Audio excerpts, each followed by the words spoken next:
Chikungunya સહિત રોગચાળાથી નાગરિકો ત્રસ્ત કોર્પોરેશને તાત્કાલિક પગલાં લેવા માંગણી.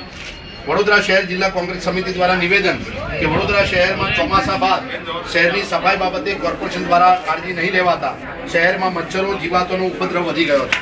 વડોદરા નગરી મચ્છર નગરી બની ગઈ છે. શહેરમાં બીમારી આક્રમક રીતે ફેલાઈ રહેલ છે.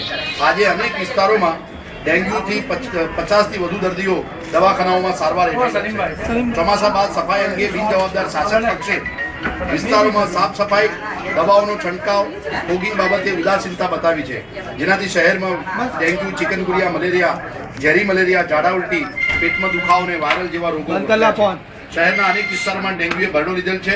સમા વિસ્તારમાં 4 વર્ષના બાળકનું ડેન્ગ્યુના કારણે મોત પણ થયેલ છે. સમા વિસ્તારમાં વાલ્મીકીનગરમાં રહેતા બાળકો ડેન્ગ્યુની ઝપેટમાં છે.